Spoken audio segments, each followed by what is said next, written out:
जैसा कि आप लोगों को पता होगा कि मैंने यूट्यूब चैनल बना लिया है और यूट्यूब चैनल किस लिए बनाया है कि आप लोगों को नॉलेज देने के लिए बनाया है, खुद नॉलेज लेने के लिए भी बनाया है। जैसे कि हम लोग सर्विस करते हैं, बहुत सारे लोगों को पता नहीं होता कि सर्विस के अंदर डलता क्या-क्या है, हम बाइक को कैसे अपग्रेड कर सकते हैं।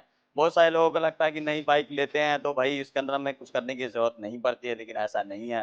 बहुत सारी चीज़ें हमें चेंज करनी पड़ती है, बाइक को बेहतर करने के लिए।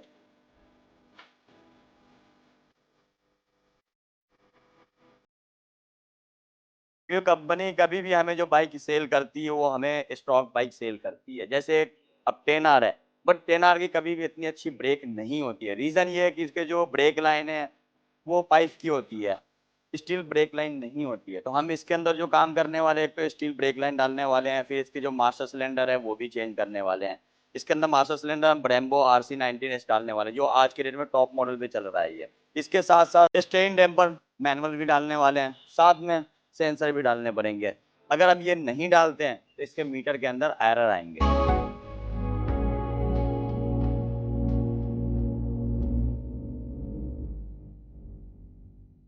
गाइस ये जो स्टेन नंबर है ना, ये केटक के है और इसके अंदर 20 क्लिक्स होते हैं।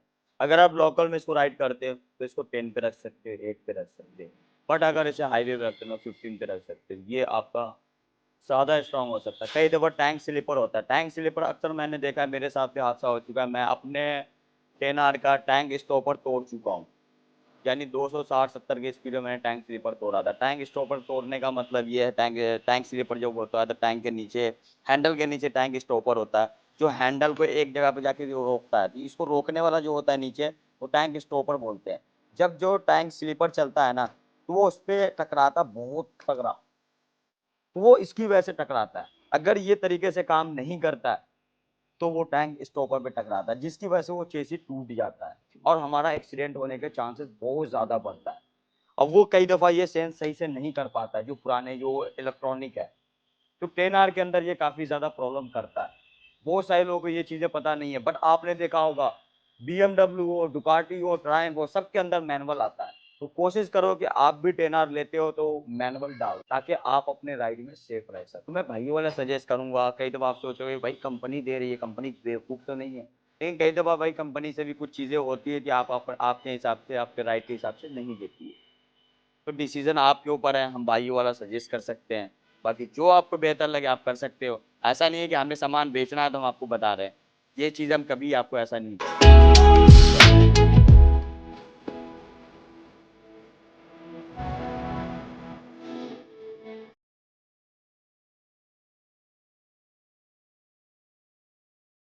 मेरे हाथ में है ना स्टील ब्रेक लाइन दिख रही है आप लोगों को, ठीक है? रेड कलर में। ये आपने देखा होगा BMW S1000RR हो गई, डुकाटी हो गई, BMW यहाँ तक कि 310 में भी यही चीज़ आती है। पर पता नहीं कावासाकी वालों को क्या हो गया है? या ZX-10R के अंदर वो प्लास्टिक ब्रेक लाइन दे रही है। जब हम ब्रेक में मारते हैं ना, ये फैलती है, तो ब्रेक हल्की हो जाती है। अगर ये भी कावासाकी का चेंज कर देना, 10R की काफ़ी बेहतर ब्रेक हो जाएगी। तो मेरे हिसाब से अगर आप लोग 10R ले रहे हो ना, तो सबसे पहले ये ब्रेक लाइन चेंज कर दो, आपकी ब्रेक काफ़ी बेहतर हो जाएगी, ठीक है? और हमारे यहाँ सर्विस कराने का सबसे ज़्यादा फ़ायदा ये आप लोगों को मिलेगा कि अगर आपको कावासाकी का ओरिजिनल ऑयल चाहिए, तो कावासाकी का ओरिजिनल ऑयल मिल जाएगा। कावासाकी का ओरिजिनल ब्रेक ऑयल चाहिए वो भी मिल जाएगा। कावासाकी का ओरिजिनल ऑयल फ़िल्टर चाहिए, वो ओरिजिनल ऑयल फ़िल्टर मिल जाएगा। कैनन का ऑयल फ़िल्टर मिल जाएगा, ऑयल फ़िल्टर तक है कावासाकी का, हाँ जी। चैन लूप क्लीनर वो भी आपको कावासाकी का मिल जाएगा। और ये है कैनन का एयर फ़िल्टर लाइफ टाइम। इसमें सबसे ज़्यादा बेनिफिट ये है कि भाई ये आपको लाइफ टाइम चलता है। इसके साथ आपको कैनन का रिचार्ज किट लेना पड़ता है। ये जो रिचार्ज किट है, ये आपको 6 से 7 बार यूज़ होता है। साथ में अगर जैसे आपको BMC भी यूज़ करना हो, BMC ले सकते हो, डीएनए ये चाहिए, डीएनए ले सकते हो। कैनन और BMC का डिज़ाइन ऑलमोस्ट सेम होता है, सिर्फ ब्रांड का फ़र्क है। बट डीएनए और कैनन और BMC में ज़मीन आसमान का फ़र्क है। जो डीएनए का एयरफ्लो है वो ज़्यादा बेहतर है, बट BMC और कैनन का दोनों का सेम है। तो भाई किसी भी भाई को इस तरह से कोई भी काम कराना हो तो पता है कहाँ आना है, मोटो किंग पे। इस तरह से कोई भी बेहतर काम कराना हो, अच्छा काम कराना हो तो मोटो किंग विजिट कराना, मोटो किंग विजिट करें। चलो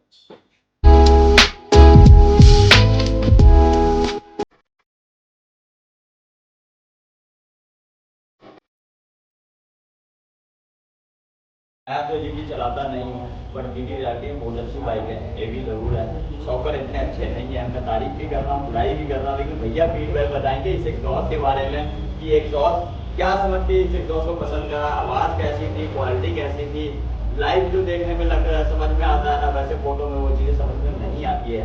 जो आवाज़ आपको कानों से एग्जैक्ट सुनने में मिलेगा ना, वो वीडियो में वो चीज़ें पता नहीं चलेगी। तो भैया से आप सुन लो वो चीज़ें। भाई इससे पहले मैंने रेड रूस्टर देखा, ब्लू सेवन देखा, एक किल भी देखा, और तीनों लगाने के बाद सबसे पहले ये लगाया और एंड में भी यही पसंद आया। इसके अलावा तो कोई और पसंद आया नहीं। बाकी सबके अपने प्रेफरेंस होते हैं, पर ये बहुत अच्छा प्राइस बॉक्स है और अपने प्राइस पॉइंट में तो बहुत ही ज़्यादा अच्छा है। देखो ऐसा नहीं कि भाई का बजट नहीं था, भाई ने बजट लेकर आए थे 35,000। बजट होने के बावजूद भाई ने 12,500 के इसको पसंद करे। क्यों? क्योंकि कम पैसे इसलिए है कि कभी हाल फिलहाल में लॉन्च करा था। कोई भी कंपनी जब लॉन्च करती है ना, तो बंदे को लालच देती है कि भाई धीरे धीरे मार्केट के अंदर वो मार्केट पकड़े। जब वो क्या नाम मार्केट बन जाती है ना, तो उनका भी प्राइस हाई हो जाता है। तो अभी स्टार्टिंग है, तो अभी आप भी इसका फायदा उठा सकते हैं।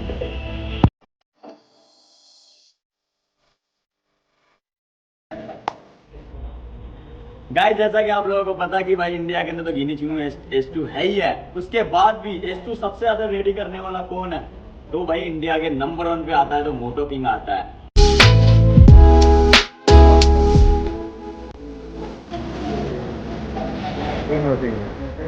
और बेचने वाला आता है कौन है? तो कोलकाता का जॉय आता है। लेकिन अगर कहते हैं ना कि सबसे ज्यादा साफ सुथरी S2 किसकी है, तो GS पाजी कहते हैं भैया मेरी है। तो वो खड़े हैं सामने GS पाजी। क्लेम्ड है भाई, क्लेम्ड है। ऐसा है ना, देखो क्या है ना, उंगलियों पे तो S2 है इंडिया में। उसके बाद जैसा मासूम ने बोला भैया देखो काम यहीं होता है, सामान यहीं मिलता है, और जो चीज़ कहीं नहीं मिलेगी ना यहाँ पे मिल जाएगी, चाहे वो अवेलेबल हो चाहे ऑन ऑर्डर आ जाए। जैसे मेरे को विंगलेट नहीं मिल रहे थे कहीं पे, मेरे को ये वाले विंगलेट नहीं मिल रहे थे। नीचे जो एयर डक्स लगे हैं इसके ब्रेक के, वो भी यहाँ पे लगवाए हैं मैंने कार्बन के अंदर में। तो मेरी S2 में अभी जो काम हो रहा है वो यहीं पे होता है, क्योंकि एसेसरी भी मिलती है, सर्विस भी है। अगर बेसिक आपको सर्विस भी करवाना है, जो कि आपको मेरे चैनल पे जाके देखने को मिलेगा कि रिसेंटली हमने इसकी सर्विस भी करवाई है।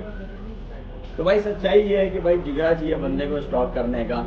जो भी मोटोकिंग पे आपको देखने को मिलता है कि हर बाइक का पार्ट आपको रेडी स्टॉक मिलता है। समझो जितने की बाइक होती है उससे 4 गुना आपको पार्ट रेडी स्टॉक मिलेगा। तो किसी भी बाइक को कोई भी ऐसा पार्ट चाहिए तो बिंदास होकर मोटोकिंग से आप परचेज कर सकते हैं। ये तो सही बात है। और ओवरऑल एक चीज़ बताना, देखो फिर भी S2 जब आती थी तब भी डिमांड थी, फिर जब हमने ली डिमांड ज़्यादा बढ़ गई, और उसके बाद जब S2 बंद हो गई आनी, तो डेफिनेटली अभी इसके सेकेंड हैंड में भी प्राइस ऐसे जा रहे हैं ऊपर। एक सच्चाई बताऊं, आज मजे मजे मैंने काश के S2 आया थी तो भाई मालूम है क्या कहते हैं? अबे गलती से मत बोल। मैंने क्यों कह रहा मेरा नुकसान कराया। मैंने कहा जैसे कह रहे मेरी गाड़ी की वैल्यू हो जाएगी 20 लाख रुपए। अभी कुछ दिन पहले इनको मैं 40 लाख रुपए दिलवा रहा था इनके S2 की। गाड़ी नहीं दिया, सिर्फ मालूम क्या देना था इनको, अपने गाड़ी की हाइट मुझे बतानी थी कि भाई एग्जैक्ट हाइट इसकी क्या है, बट इन्होंने बताया नहीं। और ये भी 40 लाख रुपए खड़े पे इनको अपनी बाइक को मिल रही थी। यहाँ तक कि मैंने अपने भाई जट को भी मैंने फोन करा था कि भाई तू अपनी S2 देगा, कह रहा नहीं मैं तो दूंगा ही नहीं। इन्होंने भी नहीं दिया, उसने भी मना कर दिया। भाई देखो अभी पैसे की जरूरत नहीं है, क्योंकि ये चीज़ ना एकदम ऐसे एक्सक्लूसिव है कि मतलब स्काई रॉकेट है। जिसके पास है तो वो गिनती के ना इंडिया में तो लोगों को पता है इसके पास है, इसके पास है, इसके पास है। तो ये चीज़ ऐसी है, हर चीज़ पैसे से खरीदी जा नहीं सकती। बट इसने अभी बोल दिया कि यार ये बाइक आ जानी चाहिए, इंडिया में रीलॉन्च होनी चाहिए। तो मैं तो बोल रहा हूँ मेरा ही 20 लाख का नुकसान हो जाएगा भाई। अभी 40 मिलते हैं बट तब 20 नहीं मिलेंगे। लेने वाला भी बंदा नेक्स्ट लेवल था, पागल लग रहा अभी खड़े पे डलवाऊंगा ये बैंक जाकर, बट अभी चाहिए, बट मिला नहीं। मैं सोच में मजबूर हो गया। देखो इतने तसल्ली से, इतने प्यार से, इतनी लोडिंग्स का रखे लाखों की, जैसे इसने बोला भाई देखो इसमें ना जितने की बाइक है मेरे हिसाब से उसकी आधे रेट का सामान लग चुका है। अगर आप पूरी बाइक ओवरऑल देखोगे और साथ में जो ग्राफिक्स हैं, मेरे को पता है कि अभी इंडिया में किसी ने भी रिक एंड मॉर्टी थीम के ऊपर में अपनी बाइक तैयार नहीं करी हुई, चाहे वो S2 हो चाहे S1000 आ रहा हो। This is one and only in the country. और जिसका काम कहाँ होता है? मोटो किंग पे। क्योंकि भैया आएंगे जाएंगे, किंग हमेशा किंग रहेगा, सीधी बात है।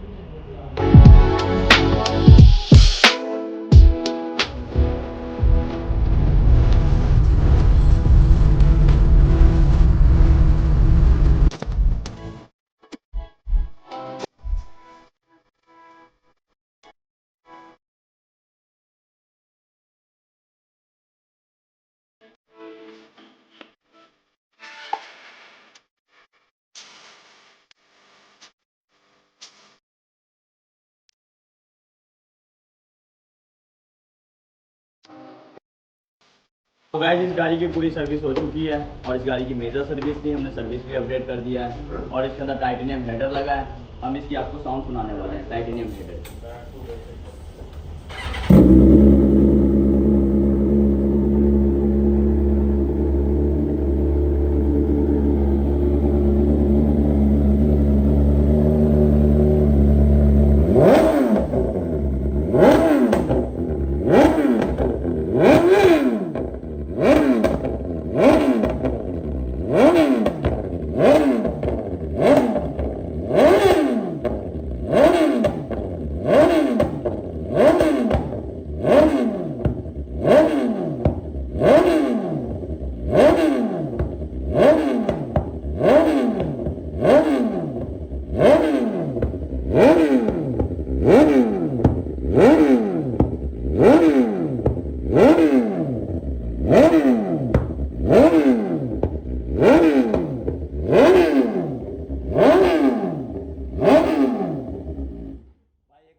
निकाल दिया जाए तो मेरे को रुकने का मन ही नहीं करता है।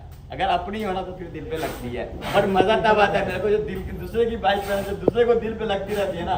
अब मुझे जो प्लेन में मजा आता है ना, दिल को मजा आता है, किसी बंदे की है ना फट रही है।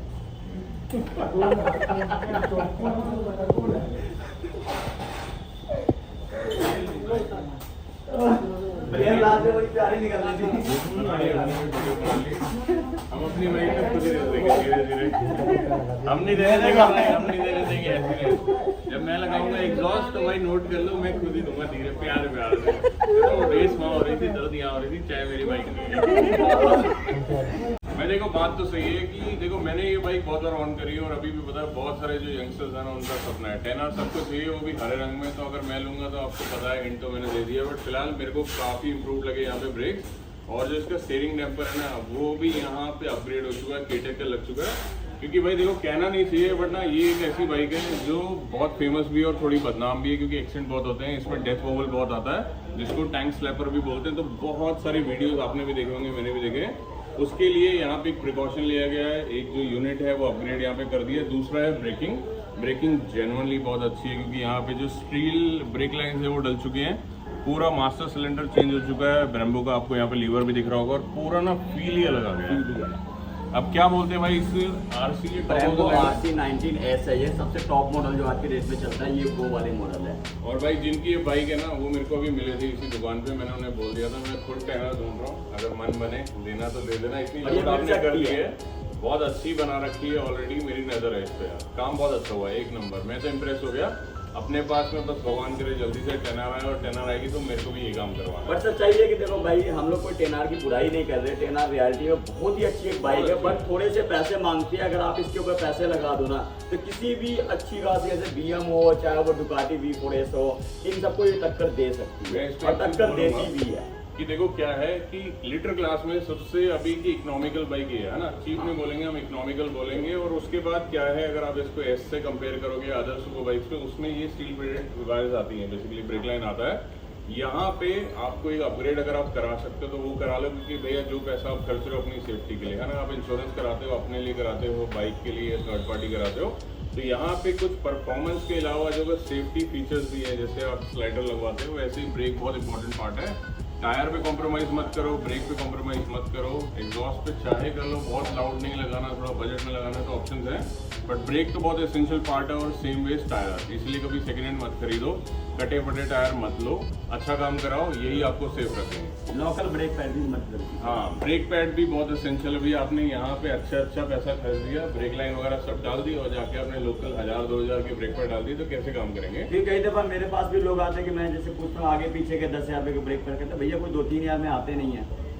तो मैं कहता हूँ कि भैया 10,000 के ब्रेक पैड तो यार कोई बड़ी चीज़ नहीं है, आप डाल सकते हैं, क्योंकि बहुत सारे कंपनियों के अंदर 10,000 के सिर्फ एक ब्रेक पैड आ जाते हैं, बट 10,000 रुपये के EBC के ब्रेक पैड आपको बहुत अच्छे मिल जाते हैं, यानी ब्रांडेड मिल जाते हैं आपको। तो गाइज ये वीडियो कैसे लगी कमेंट करके जरूर बताना। बाकी GS पाजी बताएंगे कि इस चैनल को सब्सक्राइब करना चाहिए भाई, करना है। देखो अभी नया इनिशिएटिव है और अपनी तरफ से 100% फुल सपोर्ट है, और अभी आया गया अभी ज़्यादा, आप देख रहे हो ऑलमोस्ट सारी वीडियो हम लोग साथ में बना रहे हैं। ऐसा नहीं है कि इसने मुझे पार्टनरशिप ऑफर करी है, ऐसा है मैं रोड ट्रिप पे जा रहा हूँ, मेरे को काम पड़ते रहते हैं, कभी कौन सी बाइक, और अभी नई S1000R वाली है उसको भी लोड कर रहे हैं। सो ग्रेट इनिशिएटिव, आपको यहाँ पे बहुत अच्छा कंटेंट देखने को मिल रहा है, और नया मिल रहा है, और बहुत अच्छी फ्रीक्वेंसी में मिल रहा है, क्योंकि भाई ये बहुत फेमस शॉप है, और मेरे को जहाँ तक पता है पूरे करोल बाग की सबसे बड़ी शॉप है, जो इतना बड़ा डिस्प्ले भी रखती है, इतना अमेजिंग सामान भी, और वो भी बहुत अफोर्डेबल है। रीज़न बीइंग पूरे इंडिया में अपने दोस्त हैं, चाहे वो मोटो ब्लॉगर हैं या रेगुलर बाइकर्स हैं, मेरे को पता है वो कॉल करते हैं, यहीं पे सामान मंगवाते हैं। जैसे हमारे दीनों भाई हैं हैदराबाद में, बुल्लू भाई हैं बेंगलोर में, सो बहुत जगह पे बाइक का सामान यहाँ से जाता है। तो ट्रस्टेड शॉप है, you can also relate, and then again do follow on Instagram, show your full support. बोलो ना, मिलते हैं नेक्स्ट वीडियो के अंदर। बोल दे, आगे कट चलते हैं। चलो जी ठीक है, मिलते हैं नेक्स्ट वीडियो के अंदर। हो गया? सब्सक्राइब, मेरे को डिस्काउंट मिलेगा 20%, जल्दी 30% जल्दी से